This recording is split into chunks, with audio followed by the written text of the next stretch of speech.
Assalamualaikum warahmatullahi wabarakatuh.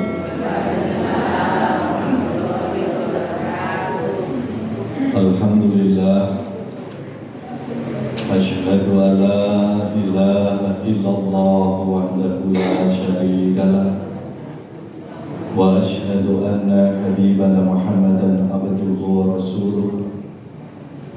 Allahumma shalli wa sallim wa barik ala Muhammadin wa alihi wa ashabihi ajma'in. Para ibu dan satu bapak yang semuanya saya hormati rahimakumullah.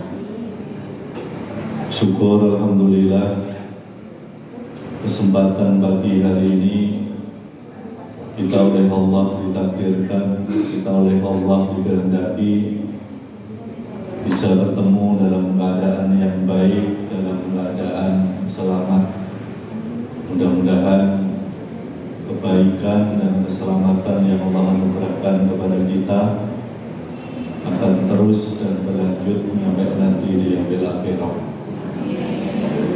Sholawat dan salam kita mohonkan kepada Allah.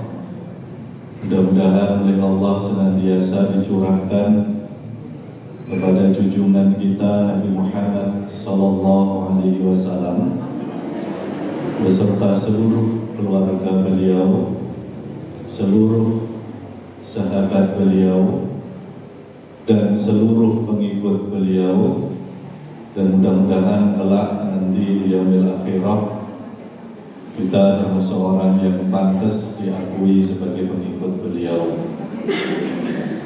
Para ibu yang semuanya saya hormati rahimakumullah. Kalau dulu ada sebuah cerita yang judulnya Perawan di Sarang Penyamun. Ini sekarang ada penyamun di sarang perawan. Sebab saya satu-satunya yang laki-laki dihadapkan pada perawan-perawan cantik. Mudah-mudahan apa yang akan saya sampaikan memberikan keberkahan bagi kehidupan kita di dunia wal akhirah. Hadirin rahimakumullah, di kesempatan pagi hari ini saya diamanai untuk menyampaikan materi kajian tentang kecerdasan spiritual. Kalau kita pernah mendengar istilah kecerdasan intelektual, ada lagi kecerdasan emosi. Ini saya harus menyampaikan materi tentang kecerdasan spiritual.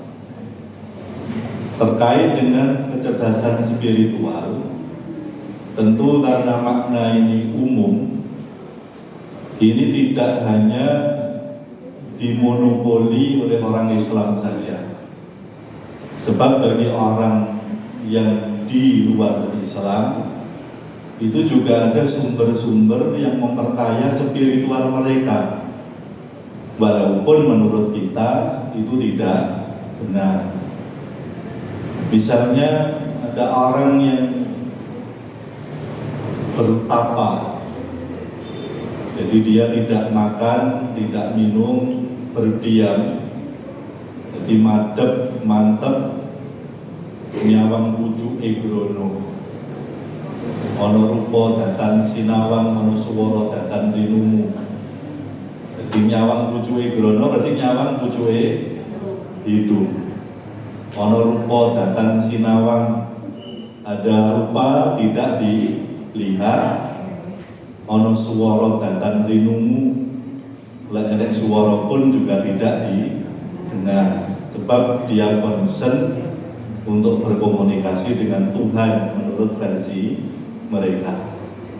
Ini sebuah upaya untuk memberikan konsumsi spiritual apa enggak? Ini upaya yang dilakukan orang tersebut Ini upaya untuk memberi konsumsi spiritual apa enggak? Iya. Tapi yang dia yakini caranya semacam itu. Nah, penjenengan puasa. Puasa ini termasuk upaya untuk memberikan konsumsi spiritual apa enggak? Iya.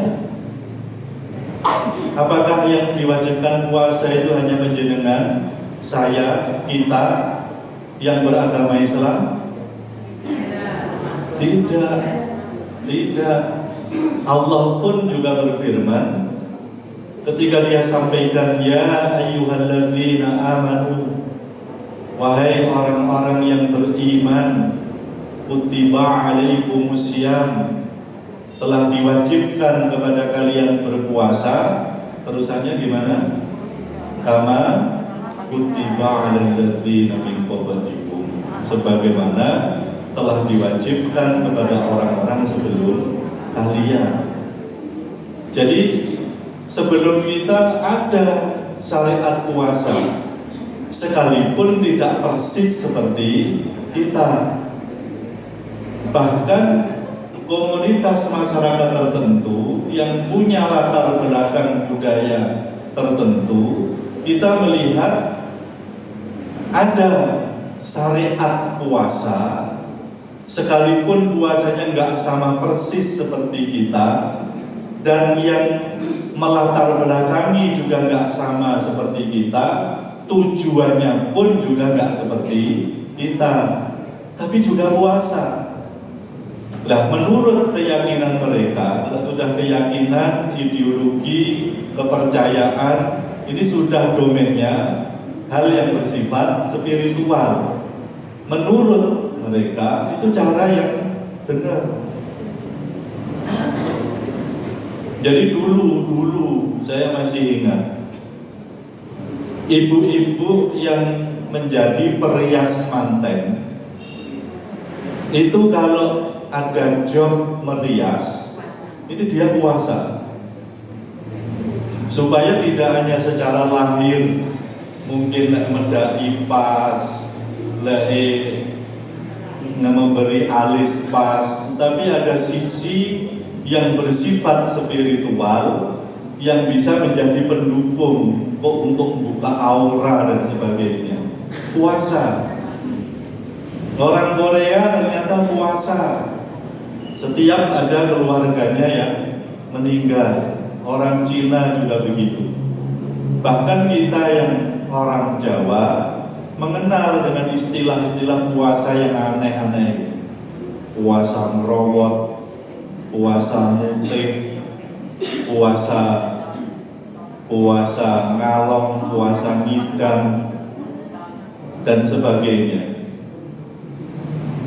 Berarti puasa, ini saya agak belok sedikit. Puasa ini kebutuhan yang secara naluriah diingini oleh setiap manusia yang bersifat spiritual. Bocah wedok iku njaluk rabi karo wong tuane ra dituruti ya mutung ra gelem mangan. Dan bentuk protesnya kadang-kadang seperti itu. Saya ini termasuk satu di antara ustadz-ustadz, mungkin satu-satunya yang sekarang dikasih kesempatan untuk ngomong di depan ibu-ibu, tapi punya pengalaman masa lalu bergaul dengan jamaatul dukunin. Iya, kalau penjenengan pernah lihat atau minimal pernah dengar pencak dor, pernah? Saya itu sekitar tahun 90 sekian itu pemainnya. Nah, mereka yang jadi atlet pencak dor, misalnya teman-teman tangan kosong itu biasanya nggak cukup dia cuma latihan fisik, nggak cukup dia latihan bela diri, tapi juga didukung oleh kekuatan spiritual. Nah, saya puasa mutik 3 hari. Nah, saya dikasih mantra. Jadi kon moco montro. Nah, itu untuk apa? Untuk pengantepan tangan. Sehingga seringkali orang itu kepukul, walaupun mungkin nggak begitu keras, tapi efeknya sudah luar biasa. Jadi ada yang begitu, itu orang Jawa itu ada. Saya baru sadar ternyata itu bukan hanya nyerempet, tapi sudah bentuk-bentuk kesyirikan. Sebab isti'anahnya, minta tolongnya sudah tidak lagi kepada Allah. Saya pernah baca buku Fathul Majid, itu termasuk kitab Tauhid yang sarangnya ini ada kitab Tauhid 3 jilid itu sarangnya.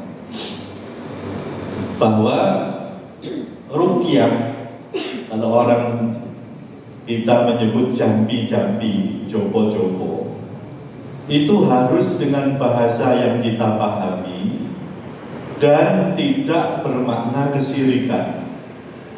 Nah, yang diajarkan guru saya itu, saya digontor yang tiap hari berbahasa Arab itu nggak paham. Sing diwarani dukun ke apa itu nggak paham. Allahu ya jabartis, Allahu ya jabatas, biar tatas landepe tanganku kat Tri Sulaiman, ket bayu ket balyak dengklik. Oh.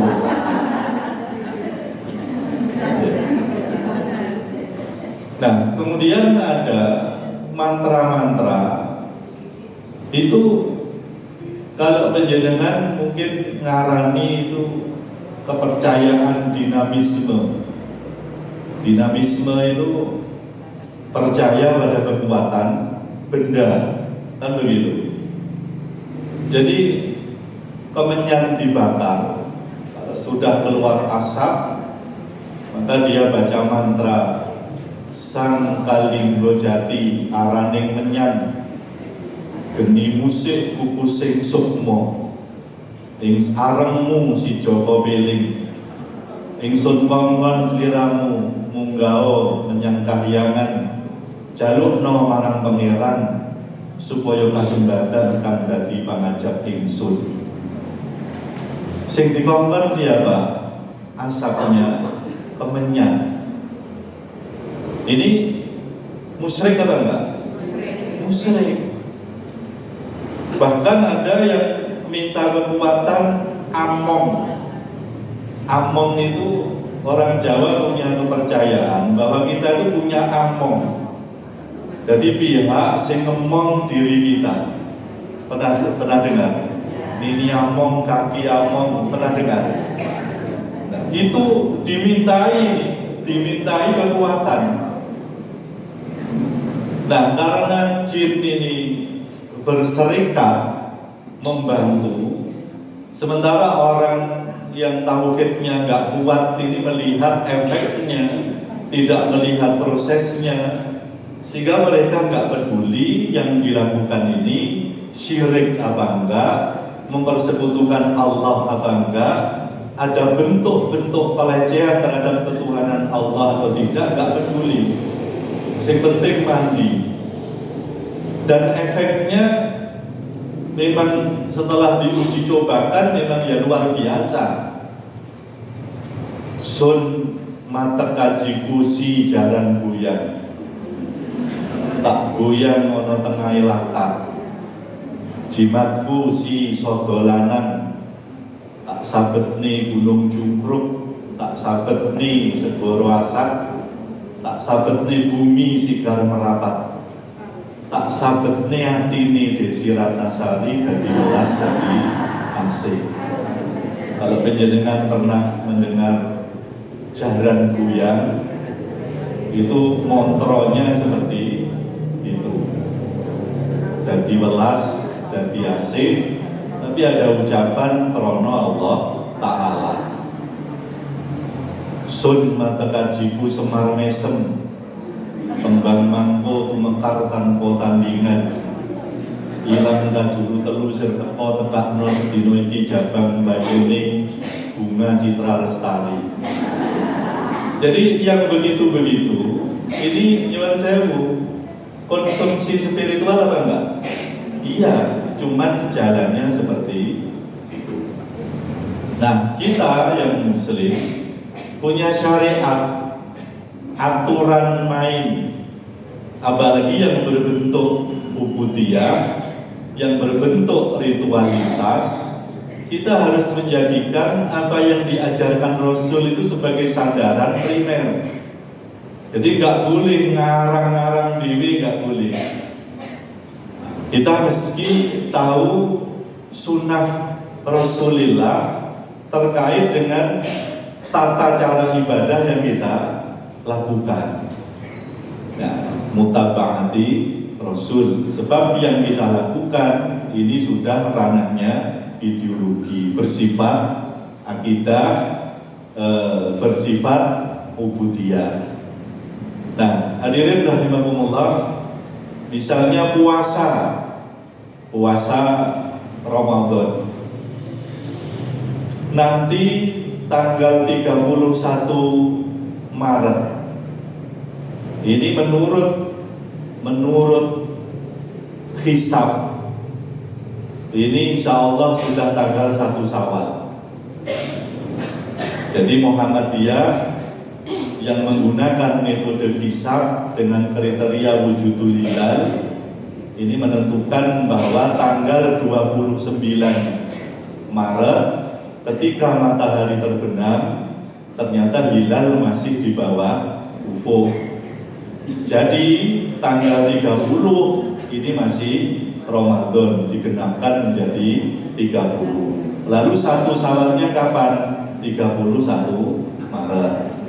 Nah, yang NU yang menggunakan metode ru'yatul hilal dipastikan tanggal 29 itu nggak bisa melihat hilal. Nah, kenapa? Sebab posisi hilal masih di bawah ufuk. Lah enek wong ngaku roh hilal mesti ruruan itu. Mesti ruruan. Sebab hilal belum muncul. Berarti saudara kita yang NU juga menggenapkan Ramadan menjadi 30 hari. Maka hari rayanya juga tanggal 31 Maret. Dulur ya awake dhewe sing NU, dulur ya awake dhewe sing Muhammadiyah. Insya Allah juga ormas yang lain, insya Allah berhari raya di hari yang sama. Nah, jadi sepakat sudah. Tanggal 31 Maret, tanggal 1 Syawal, penjenengan puasa boleh apa enggak?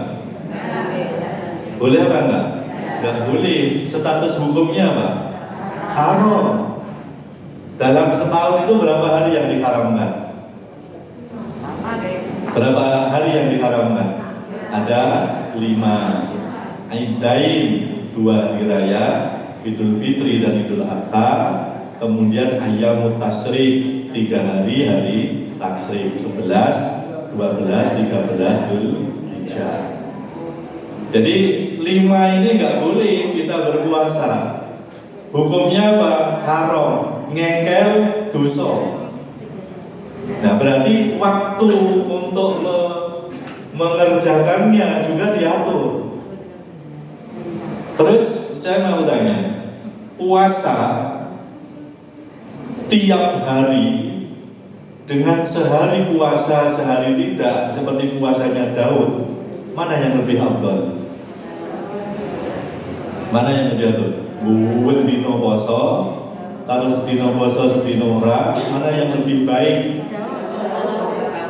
Loh, itu tuh lebih baik. Loh, padahal cara wong tandang gawe ini kan lebih ringan dibandingkan yang pertama. Kenapa? Betul sekali. Jadi Rasul dawuh, berpuasalah kamu 3 hari setiap bulan. Apa ini? Ayyamul Bid 13, 14, 15. Rasul saya lebih daripada itu bisa Rasul. Ya udah, kamu puasa 2 hari setiap pekan. Apa berarti? Senin Kamis. Rasul, saya lebih daripada itu bisa Rasul. Ya sudah, kamu puasa seperti puasanya saudara saya Daud, sehari puasa, sehari tidak. Sahabat diengkel, saya lebih daripada itu bisa Rasul. La afdala minhu. Tidak ada yang lebih afdal dibandingkan itu. Maka puasa yang paling baik sehari puasa, sehari tidak. Kalau kita ini menggunakan logika mancing, jangan paham logika mancing. Logikane wong mancing bekerja. Lek bendino poso, kalau sedino poso sedino ora, tentu lebih afdal sing bendino. Sebab penggayaan yang ditandangi luwe, oke. Tapi kita tidak menggunakan logika mancing, tapi logika dalil, tuntunan agama bagaimana. Menurut agama, justru yang sehari puasa sehari tidak itu lebih utama, lebih afdal. Kenapa? Sebab saat dia tidak berpuasa, dia merasakan kebahagiaan yang luar biasa. Alhamdulillah, sesuk wayahe raposo pas kondangan. Syukur. Ning lek wong bendino poso, dia nggak merasakan syukur. Koyok-koyok nikmati Gusti Allah itu nggak ada sama sekali.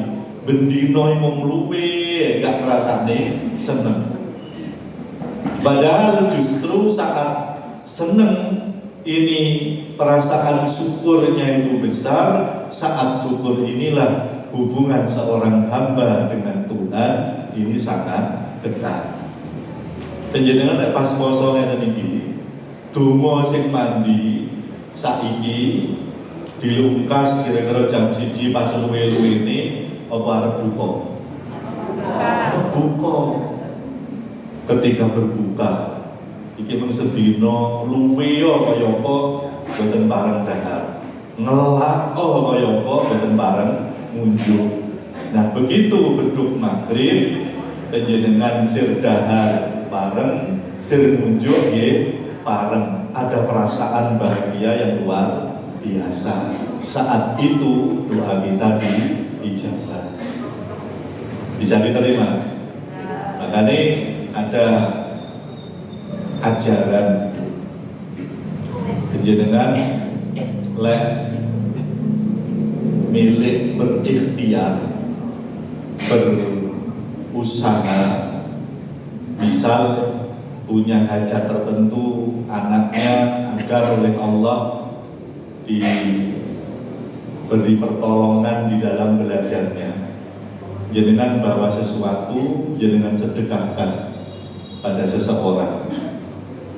Nanti setelah disedekahi, Bu, kula nyuwun didongakne nggih anak kula sing kuliah supados saged lancar. Nggih, mugi-mugi duwe kuliahe lancar. Itu yang dilakukan oleh orang tuanya mendiri pondok modern Gontor. Jadi orang tuanya Pak Ahmad Sahal, orang tuanya Pak Imam Zakasi, Pak Zainuddin Fanani, itu bawa beras, kadang-kadang bawa sayuran, diweni orang kampung. Dongakno ya anakku sing mondok karo Gusti Allah diparingi gangsal. Ini luar biasa, dia pas bahagia, dia seneng, ada rasa terima kasih kepada panjenengan, kemudian mendoakan panjenengan. Yang seperti ini doanya luar biasa. Ada lagi, teman saya cari di fikih sunnah nggak ada, tapi ulama-ulama tertentu ini memakai cara ini. Apa? Ketika kita sedang punya anak, jadi barusan melahirkan, biasanya jenengan di sepasari atau di pitung dinani. Sing teges loh. biasanya di sepasari atau dipitung dinani? Sepasar. Lek wong Jawa dinten itu pekenang gangsal. Jadi sepasar itu berapa hari? 5 hari. Padahal Abu Hurairah itu lek cerita lagi. Amara an-Nabi sallallahu alaihi wasallam di tasmiyatil mauludi yauma sabihi. Rasulullah itu dari Abu Hurairah memerintahkan kepada kami untuk memberikan nama kepada anak yang barusan lahir pada hari ke-7. Wa wata'ul adha, dibersihkan kotoran, artinya dicukur gundul. Wal aqi, dan diakekoi. Jika laki disembelihkan kambing 2 ekor, jika perempuan disembelihkan kambing 1 ekor saja. Nah, yang kedua tadi dicukur gundul. Itu ada ulama yang berpendapat rambutnya itu ditimbang. Kemudian dinilai, orang Jawa bilang diaji kerto regane emas. Biasanya Bu, rambutnya kuwetel mana ditimbang itu 1 gram, paling lebih sedikit, yang sering kurang. Jadi katakanlah 1 gram, sekarang emas 1 gramnya 1 juta, betul? 1,5 juta. Berarti 1,5 juta disedekahkan pada orang yang sangat membutuhkan. Jadi yang sangat membutuhkan, bukan orang yang sekedar butuh. Mau sekedar butuh, aku ya butuh. Yang sangat membutuhkan. Kemudian sama dengan yang tadi, setelah diberi, dimohonkan doa. Mbah, jenengan tungani anak kula sing nembe lahir dipun dadosaken Gusti Allah anak ingkang soleh. Monggo carane ngoten niku. Ada ulama yang memakai cara ini, tapi tak delok rujukannya di beberapa kitab fikih, termasuk fikih sunnahnya Profesor Dr. Sayyid Sabiq tidak dimuat. Itu wallahu a'lam bishawab. Hadirin rahimakumullah.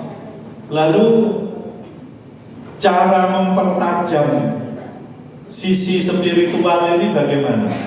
Cara mempertajamnya, yaitu kita dengan melakukan amalia-amalia yang bersifat muqarrabah. Jadi amalia-amalia yang bertujuan mendekatkan kita kepada Allah Subhanahu wa ta'ala. Nah, contohnya apa? Panjenengan bisa melakukan qiyamul lail.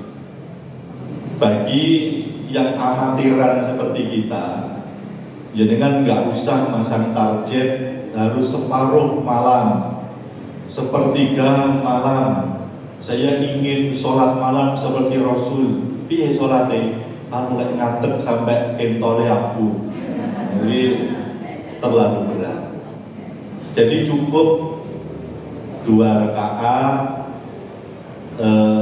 kemudian witir menjadi 5 rakaat, atau witir saja 3 rakaat. Witir, tahajud, qiyamul lail, bidone apa? Bidone apa?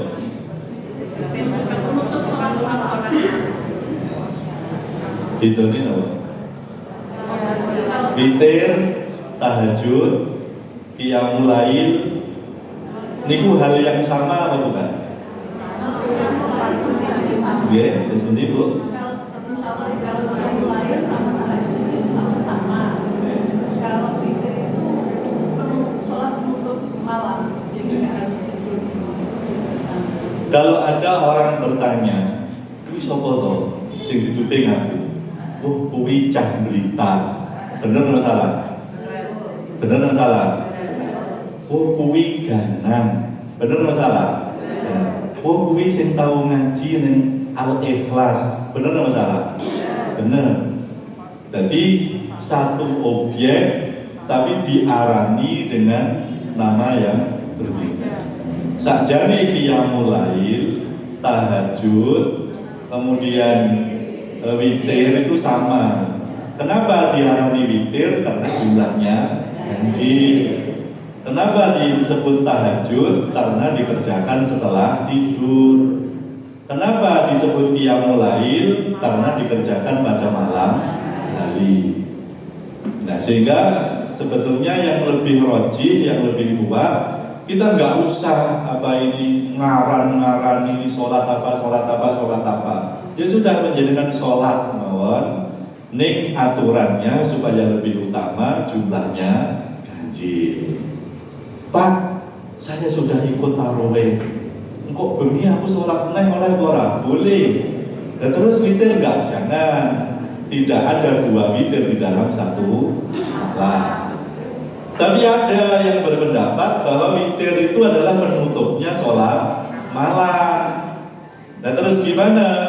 Kalau sore dia ikut tarawih di masjid, nanti malam dia ingin sholat lagi, dia nggak ikut witir. Nah, nggak ikut witir, nanti malam setelah dia sholat malam ditutup dengan witir sendiri.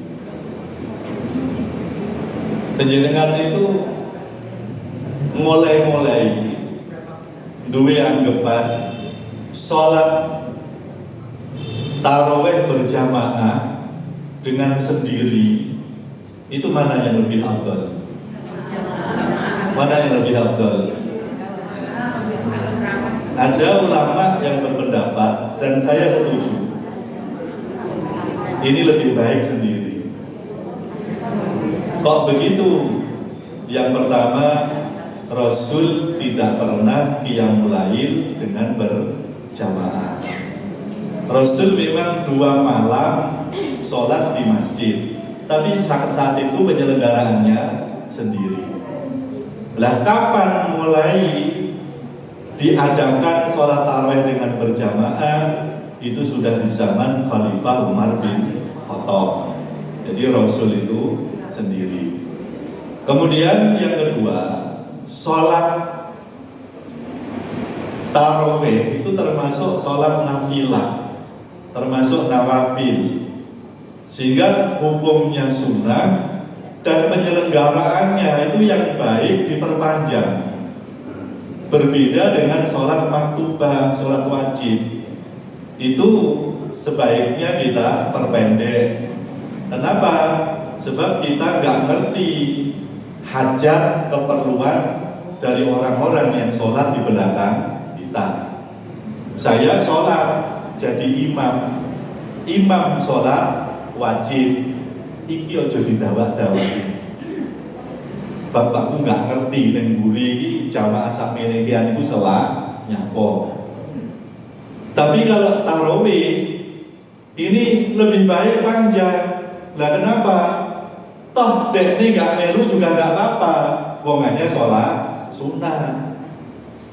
Nah, tapi nyuwun sewu teng mriki lek rodok dawa titik makmume kira-kira beberapa mboten. Di Kediri apa Blitar toh yang 23 rakaat 7 menit itu? Blitar ya? Blitar tapi wis meh Kediri. Kira-kira ketularan Kediri gitu. Nah itu sholatnya semacam itu keri Pak. Jadi sholat semacam itu. Nah kemudian atau penjenengan membaca Quran, atau penjenengan puasa sunnah, atau penjenengan memperbanyak sedekah, atau penjenengan berbakti kepada kedua orang tua. Ini adalah hal-hal yang bisa mempertajam sisi spiritual. Hal yang bersifat spiritual itu tondone biasanya lek bareng lakoni ada kepuasan batin. Nah, di antara ini orang-orang yang punya pengalaman spiritual itu tidak ada yang mengalahkan keampuhannya itu melebihi berbakti kepada kedua orang tua dan sedekah. Jadi amal-amal sunnah itu tidak ada yang lebih efektif memadamkan kemurkaan Allah melebihi sedekah. Makanya istilah orang-orang di luar penjenengan, jenengan pernah mendengar keramat, pernah mendengar? Itu mungkin bahasa agamanya karomah.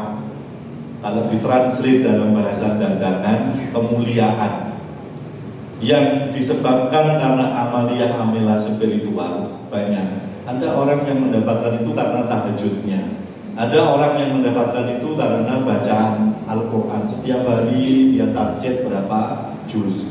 Ada yang karena dia sering puasa sunnah. Namun yang paling top, yang gampang sekali menghadirkan karomah, kemuliaan di sisi Allah, dua itu tadi: berbakti kepada kedua orang tua dan sedekah. Cuman kita ini kan dikasih oleh Allah potensi yang berbeda. Misal penjenengan yang PNS, penjenengan yang pensiunan, itu bangun jam 1 malam, penjenengan sholat tahajud sampai subuh, nggak masalah. Nah, kenapa? Sebab penjenengan bar jam 6, bar jam itu penggalian sing jenengan tandangi itu nggak menguras fisik. Tapi ada saudara-saudara kita yang nggak bisa mengerjakan itu, Bu. Nah, kenapa? Sebab jam 1 malam dia sudah harus di pasar. Profesi ini dari bakul letek. Sini namanya juga bakul letek. Nah, bakul letek gowo obro jam 1 wis ngebeki, obroke engko bar subuh dia sudah harus pulang. Nanti wong-wong blonjo dia layani. Dia subuh esok berjamaah sudah hebat. Penjenengan bisa melakukan itu, tapi bakul letek nggak bisa. Ada orang seperti penjenengan ketok, wong sugih-sugih dengan ketok. Itu dikasih kemampuan untuk bersedekah, berderma. Andai sebagian harta yang penjenengan miliki diambil untuk diberikan pada orang yang membutuhkan, nggak sampai ganggu stabilitas ekonomi keluarga. Tapi ada saudara-saudara kita yang kondisinya nggak seperti itu. Jangankan diberikan kepada orang lain, untuk kebutuhan keluarga saja bingung nek ngedum. Nah, jenengan bisa sedekah, tapi ada yang lain yang nggak bisa sedekah. Ada orang, siapa yang berasal dari luar Kediri yang hadir? Angkat tangan. Dari luar Kediri. Di sini sama orang tua apa enggak? Tidak. Enggak berkesempatan untuk berbuat baik secara maksimal kepada orang tua. Tapi ada yang hidup bersama orang tuanya, setiap hari bertemu, dia berkesempatan besar untuk mendapatkan kemuliaan dengan cara berbuat ihsan kepada kedua orang tua. Kepada orang tua ini yang diperintahkan Allah berbuat ihsan apa berbuat baik? Apa bedanya ihsan dan baik?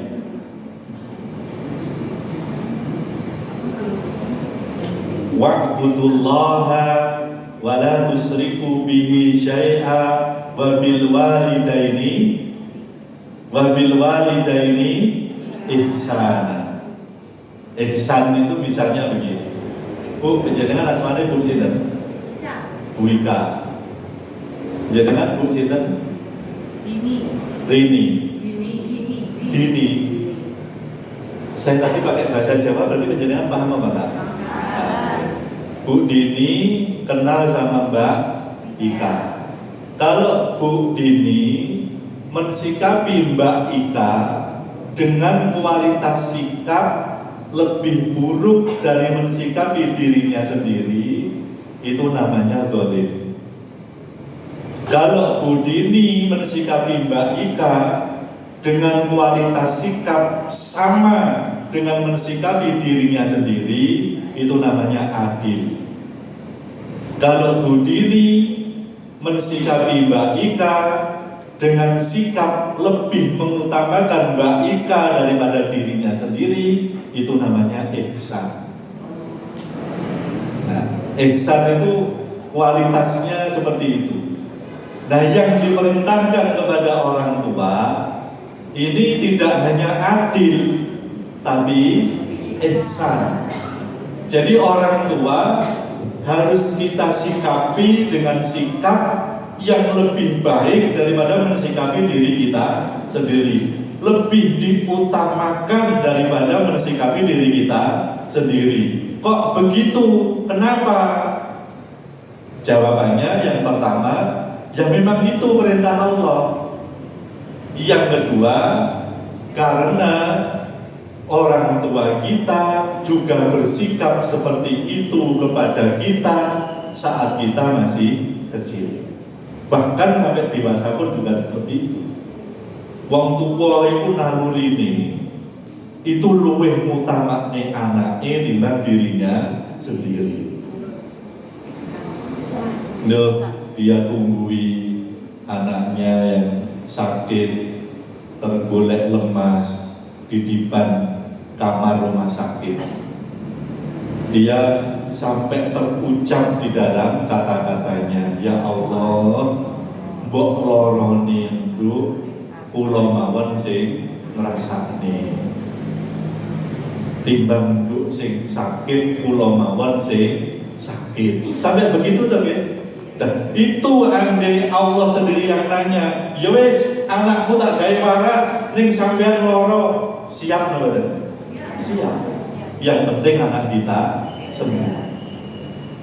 Orang tua itu seperti itu. Maka ketika dia sudah sepuh di dalam pemeliharaan kita, maka kita juga wajib memperlakukan beliau berdua lebih kita utamakan dibandingkan diri kita sendiri.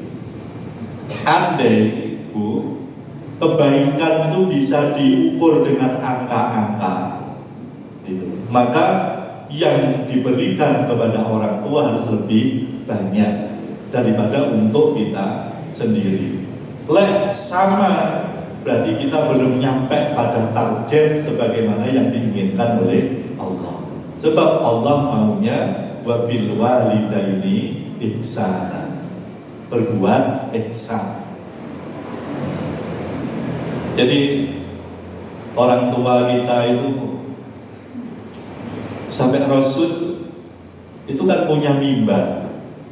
Mimbarnya ini tangganya ada 3. Nah, ketika Rasul itu naik tangga yang pertama, beliau mengucapkan amin.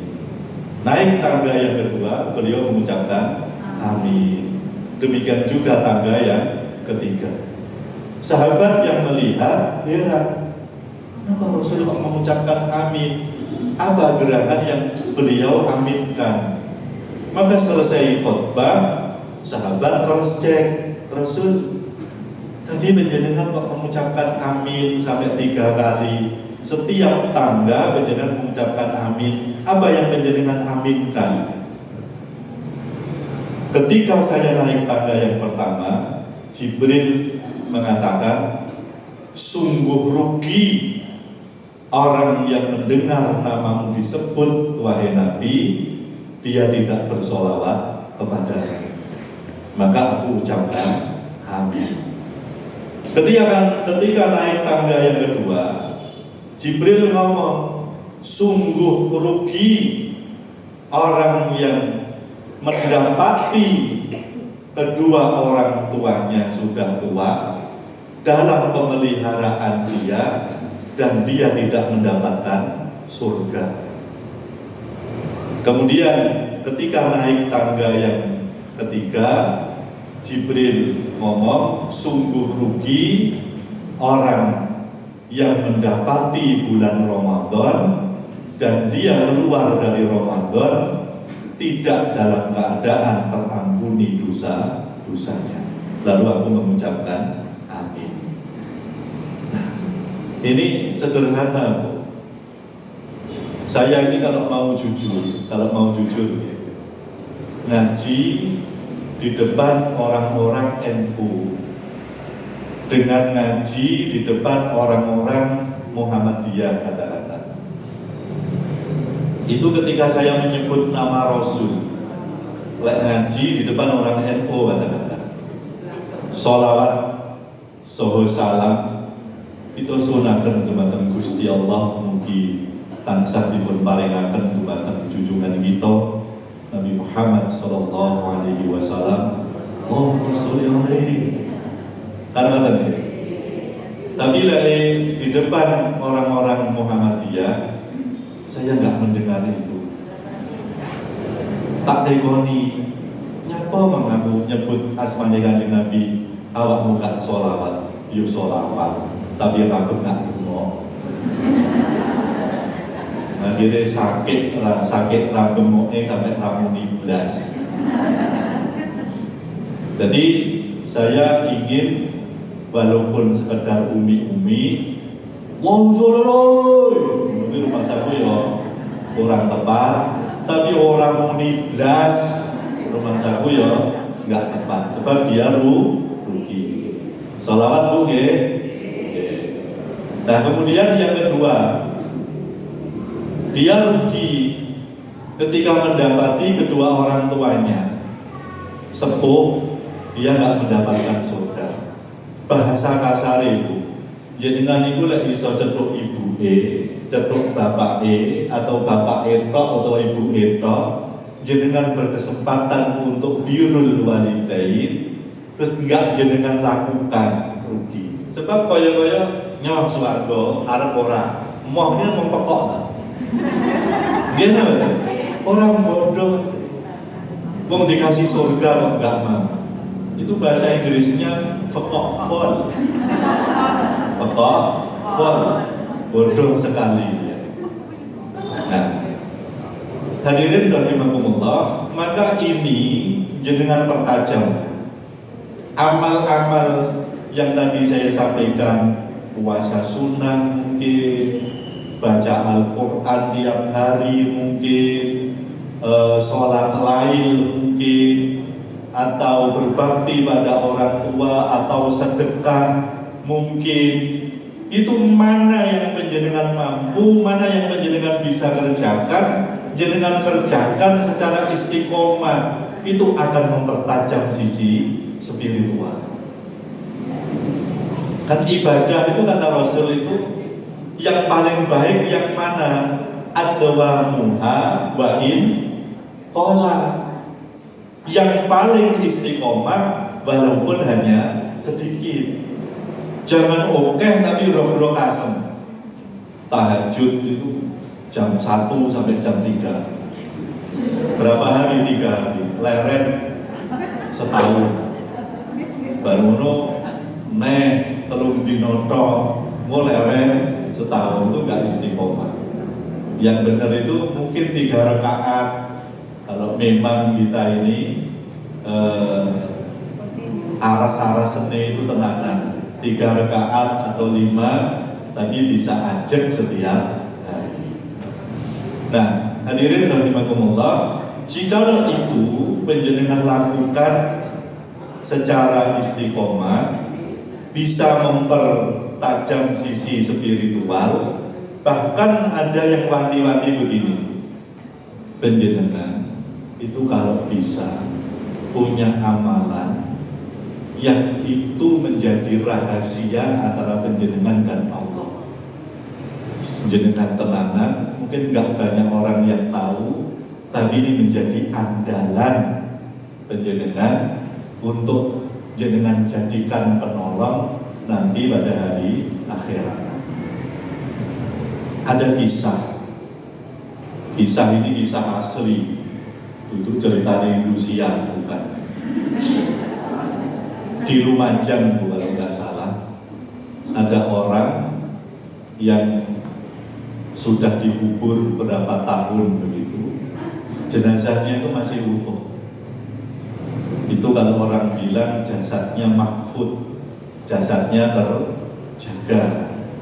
Ini biasanya orang-orang yang baik kecuali Fir'aun. Dan Fir'aun memang dijaga oleh Allah, tapi untuk apa? Untuk dijadikan pelajaran.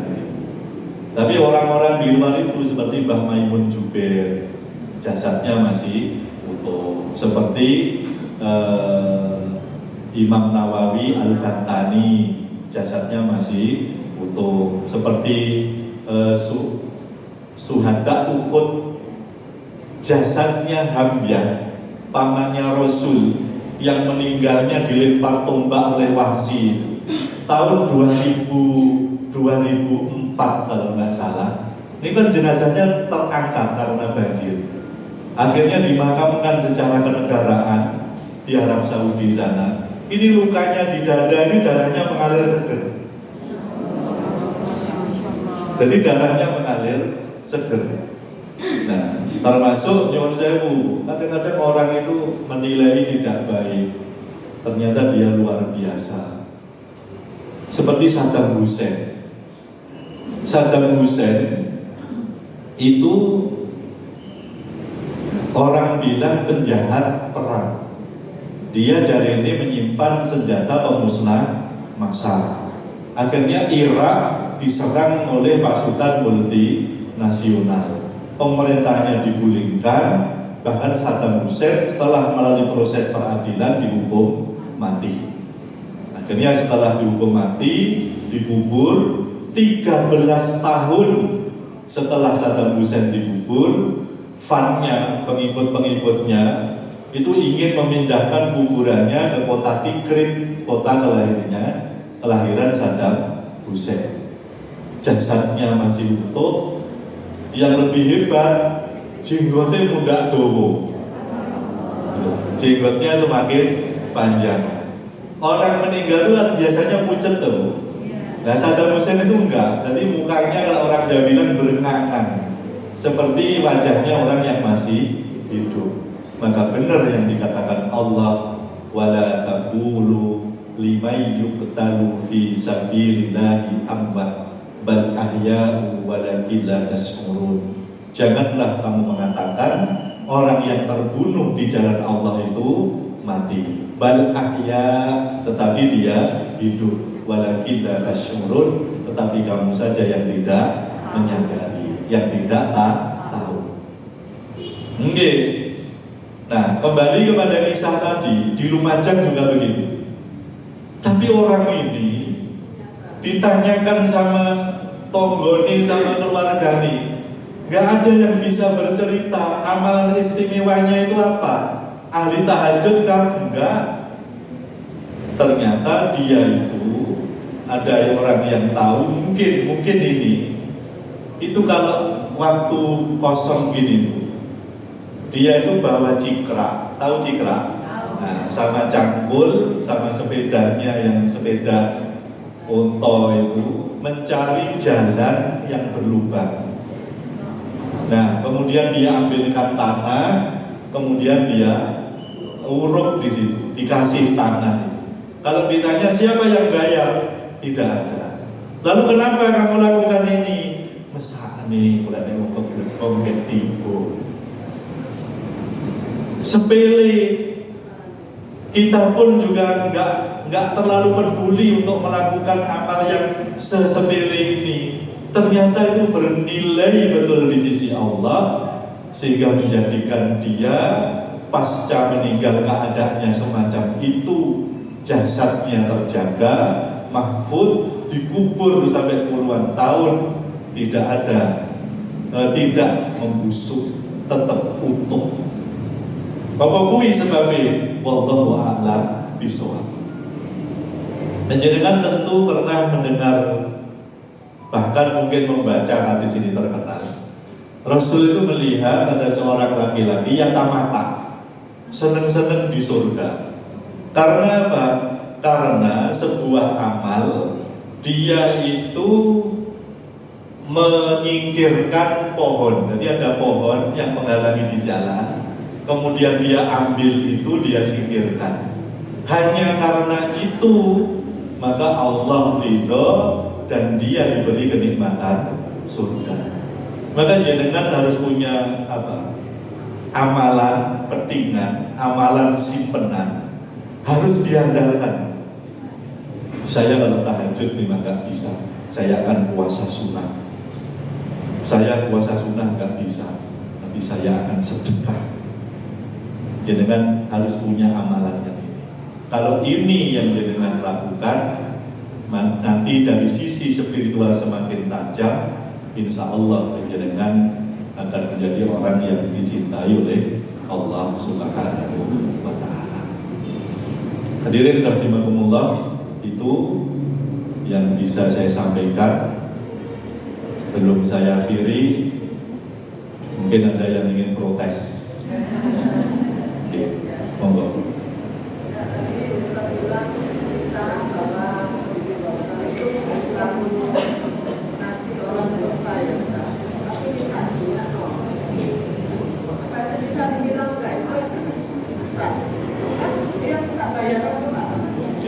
Sabun ya. Ini salah di dalam memaknai ikhlas. Dan salah ini salah kaprah. Ayo Bu, saya mau tanya sama jenengan. Ikhlas itu maknanya apa? Ikhlas itu maknanya apa? Ridho.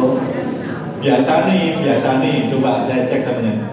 Wong ikhlas itu lagi enggak gerundel belum. Yo kuwi sing jenenge ikhlas, ngono. Salah, guys. Tidak begitu, guys. Ikhlas secara bahasa maknanya murni. Murni itu artinya tidak tercampuri. Amal yang ikhlas adalah amal yang murni, mengharap sesuatu apapun itu dari Allah dan tidak dikotori bentuk-bentuk pengharapan dari selain Allah. Itu namanya ikhlas. Lek ikhlas jenengan maknai enggak grundel, belum sama sekali enggak menjadi beban. Lek jenengan memaknainya begitu, iku lek kaitannya harus sedekah, saya titik lek musodaqah mesti saya ikhlas. Sebab sedekah lek titik itu mesti belum enggak grundel blas. Tapi saya oke lek sedekah mesti saya grundel. Padahal Rasul dawuh sedekah sing apik malah sedekah sing grundel. Jadi melalui perang batin yang luar biasa. Bu, aku kirim mana ya Bu, sangkut teh kata anaknya di seberang sana di luar kota. Uang terkumpul, ada panitia pembangunan masjid datang meminta sumbangan. Perang batin yang luar biasa. Kita kirim denduk, apa tak bende panitia pembangunan masjid. Nah, setelah melalui perang batin luar biasa, dia nyumbang untuk masjid sebagian, duwe yang dikirimi sebagian. Tapi melalui perang batin, jadi grudele luar biasa ini. Malah itu yang terbaik. Maka kembali pada pertanyaannya itu tadi, sepanjang yang dia harapkan pertolongannya Allah, boleh apa enggak? Boleh. Yang dimohon ridhonya Allah, boleh apa enggak? Yang dimohon agar Allah memberikan kemudahan pada anaknya, boleh apa enggak? Boleh. Tapi kalau sedekah ben dipuji karo wong-wong ben ngerti lah iloman sergep sedekah. Ini berarti sudah kecampuran. Ada pengharapan kepada selain atau boleh. Itu boleh. Jenengan sholat duha minta supaya dikasih lancar rezeki, boleh apa enggak? Boleh, sepanjang mintanya kepada Allah. Lek mintanya kepada selain Allah baru tidak boleh. Saya ketemu kami ya. Yang lain, gitu. Waalaikumsalam. Kalau kita punya orang tua angkat, ada orang tua kandung dan orang tua angkat, ini mana yang lebih bisa maknya untuk kita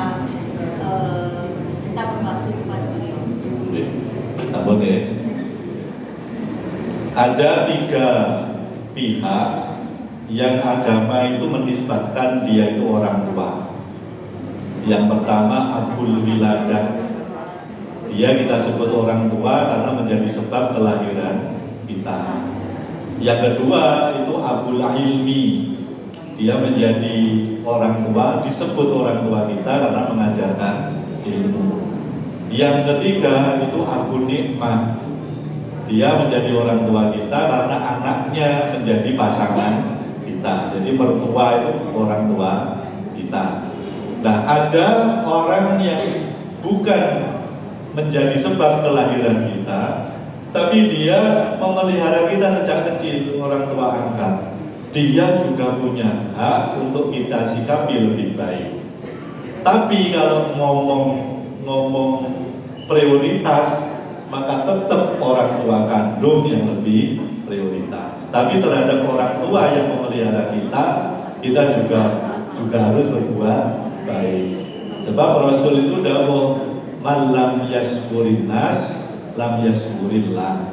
Barang siapa yang tidak berterima kasih kepada manusia, berarti dia tidak berterima kasih kepada Allah. Iku lek wong Jawa ngarani diupeni cilik dia nggak bisa balas budi, itu orang yang buta hatinya.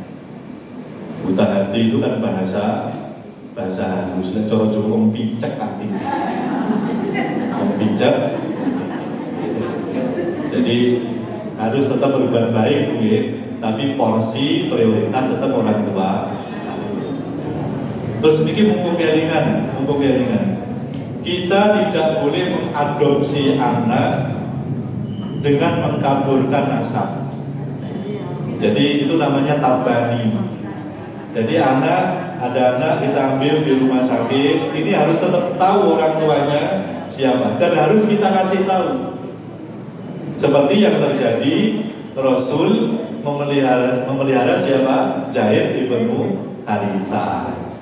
Maunya Rasul dikasih nama Zaid bin Muhammad, gak boleh.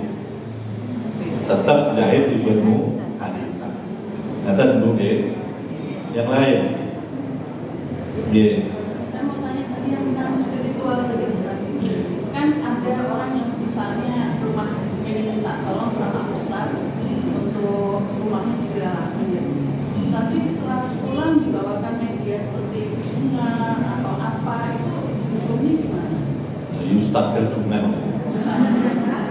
Jadi gini, itu namanya wasilah, tawasul. Tawasul itu kita datang pada seseorang supaya didoakan.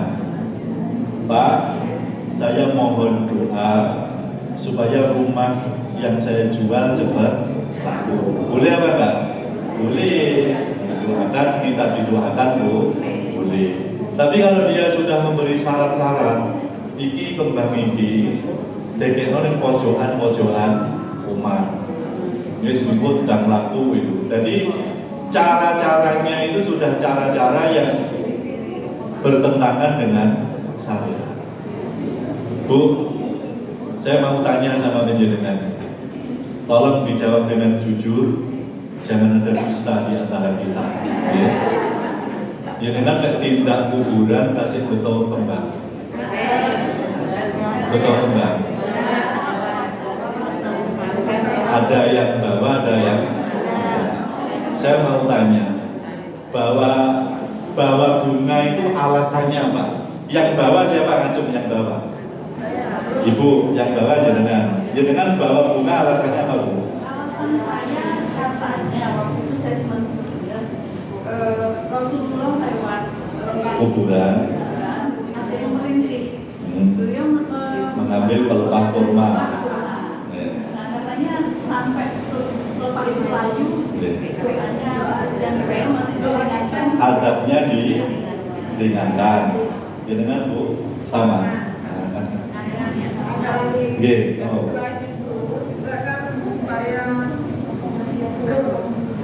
Baunya wangi.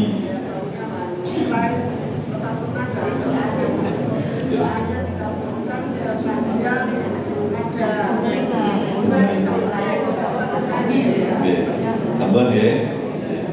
Ada bisa Rasul kan naik bigol. Bigol ini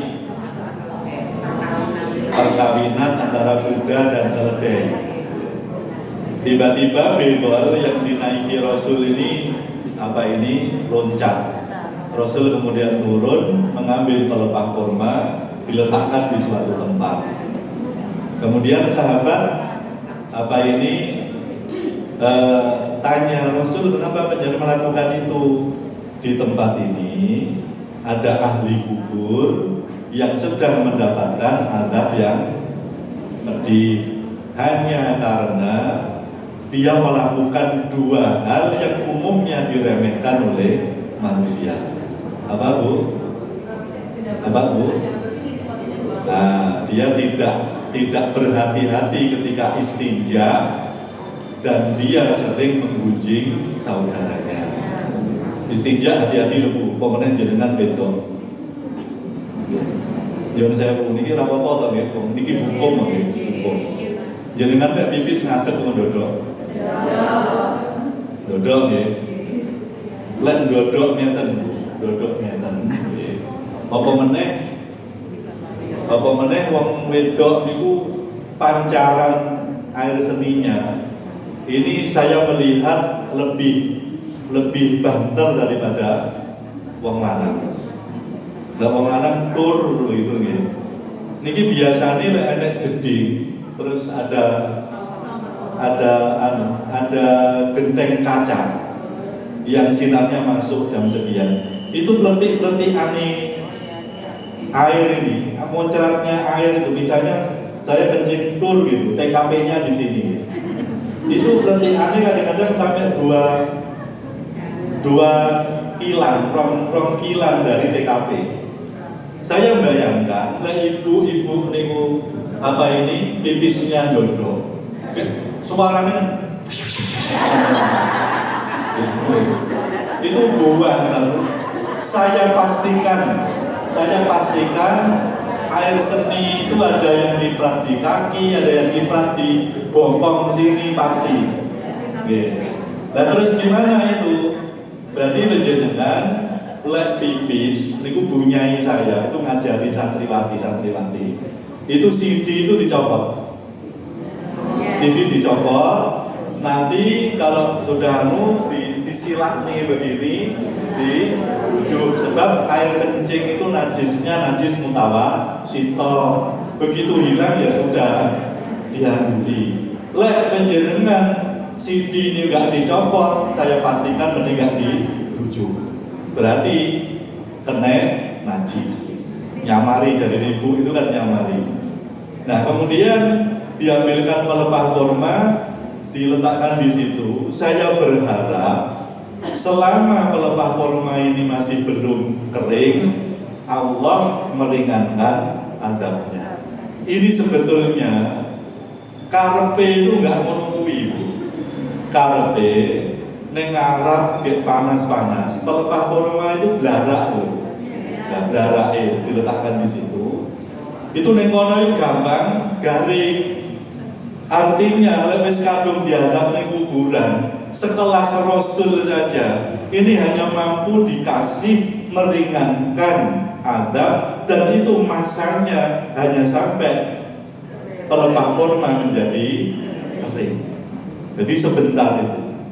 Lek penjenengan itu katakanlah mengkiaskan, wayahnya sing mau gawa duduk kembang guys, gawa belarak. Sing meh padha kan belarak. Gawa belarak begitu ditengene kuburan. Nah, terus apa? Kita harus jujur. Itu adalah warisan Mbah ya Wahidile yang sudah mentradisi turun-temurun. Sebetulnya itu adalah tinggalannya orang-orang Kejawen, orang-orang Hindu. Kudu jujur. Jadi kita kalau misalnya biar ambune wangi, jadi gawane gaspi, semprot itu lebih wangi dia kembang kenomo itu. Nggih, wis pundi Bu? Dalam ada. Indahnya Oh, indah. Lek tujuane ben indah, ben utawa anu wis ben indah ukurane tok. Tapi secara ideologis manut akidah kita itu tidak ngefek terhadap saudara kita atau keluarga kita yang dikubur. Jadi ngeten Bu, ngeten. Kubur itu masalah goib apa enggak? Goib. Terus masalah goib itu yang paling tahu penjenengan nama Allah. Allah. Informasi dari Allah itu tersampaikan kepada kita melewati siapa? Rasul. Maka tata cara yang dilakukan Rasulullah, maka itulah yang harus kita contoh, kita lakukan. Ada nih.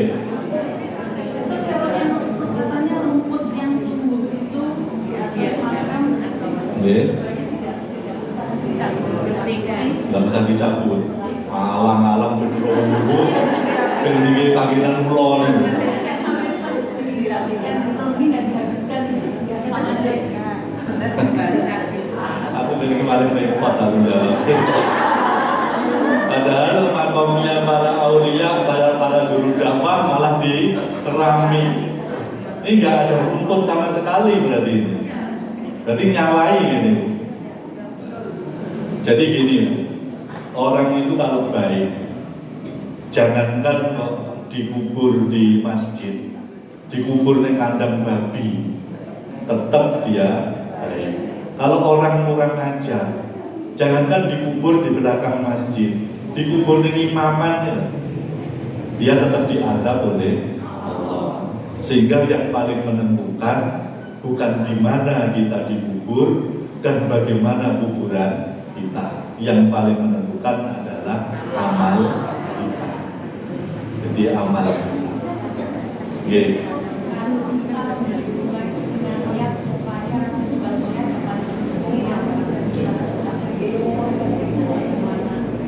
Jadi niate ngono, bar ngono kembange dikapakne. Saya melihat sekarang yang biasa pakai bunga sinten ngajung. Jujur ya, jenengan. Biasanya nek gorehe no mboten. Goreng diusapne rupane coklat. Rupanya kuning, ada enggak? Yang ada siapa? Yang ada itu biasanya di kapaknya gorehe ditempelkan. Kenapa kok ditempelkan? Nah, itu biasanya jawabannya ya wis mbah-mbahku dhisik ngene iki, bapakku lek marahi yo ngene iki. Tapi ada yang lebih cerdas. Jawabannya enggak begitu. Boleh yo share-share maisan nggo apa? Lebih apa di-share irungmu. Tapi nyuwun sewu, dia melakukan itu tanpa sadaran dalil yang kuat. Nyatanya beberapa tadi saya tanya nggak bisa menjelaskan. Jawabannya yang umum nerok nih.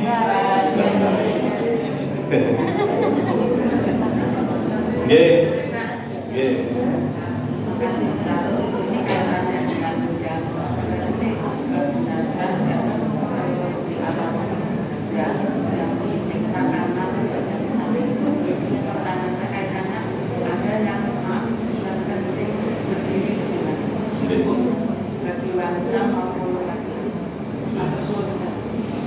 Sebetulnya stressingnya itu bukan kencingnya berdiri atau jongkok, tapi potensi tersucikan dari najis.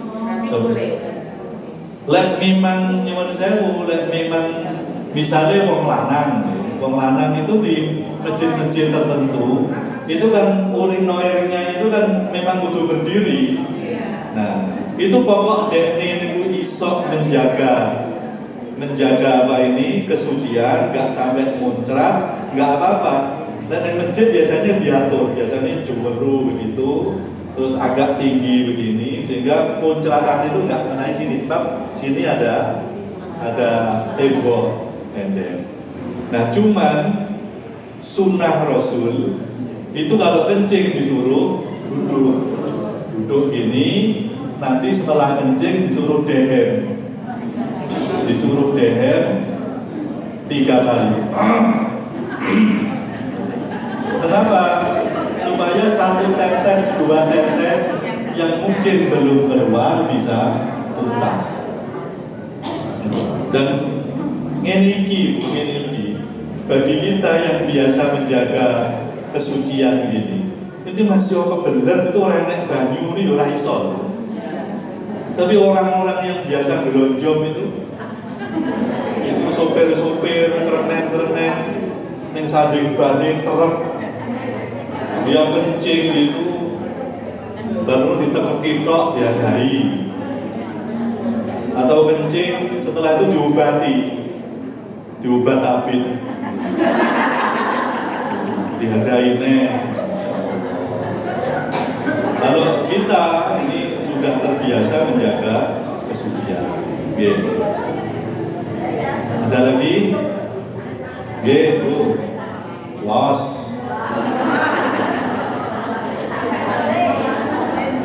Gitu. Anak yang sing rodok dateng.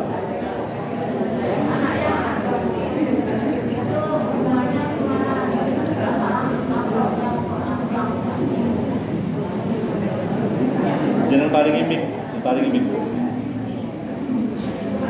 Anak ini adopsi masuk bagaimana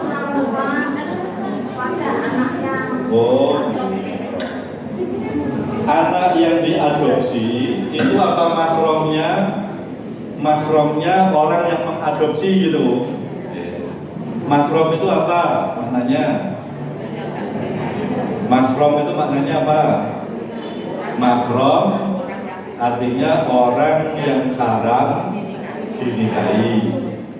Atau bagi perempuan makrom orang yang haram menikahi dia.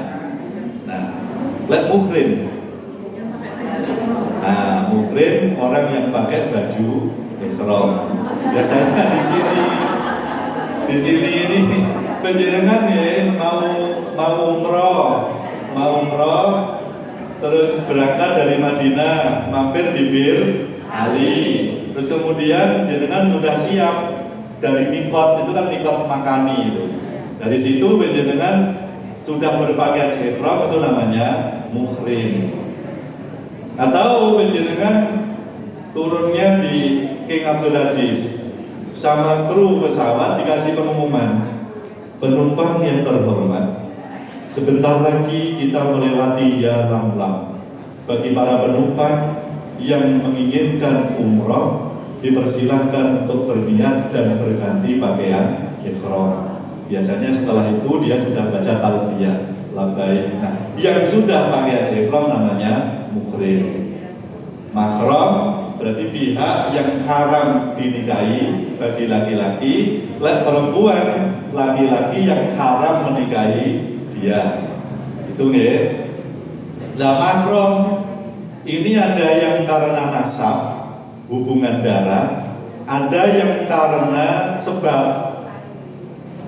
Misal yang karena nasab jelas, ibu saya, nenek saya, anak saudara saya, kemudian anak saya, cucu saya, itu semuanya mahram. Ada yang karena sebab, contohnya apa? Ibunya saya nikahi, maka anaknya perempuan mahram. Tapi hanya mahram karena saya haram menikahinya, tapi sikapnya sehari-hari itu di depan bapak tirinya ini harus seperti laki-laki lain. Jadi dia harus jaga diri, sebab karena dia cuma anak tiri, naluri kemilikannya itu tetap ada. Beda dengan saya sama anak perempuan saya, mbok tak ambungi, tak uleng-uleng kan nggak ada sahabat. Tapi kalau anak tiri ada sahabat di sana. Maka ini makrom, tapi makrom sebab karena ibunya sudah saya nikahi. Maka perilakunya ini, perilakunya anak tiri pada bapak tiri, atau perilakunya bapak tiri di depan anak tiri, ini harus seperti wanita aja, wanita yang lain. Bisa diterima ya? Nah, ada lagi saudara istri kita, saudari istri kita. Kan nggak boleh mengumpulkan dua perempuan bersaudara, dinikahi sekaligus kan nggak boleh.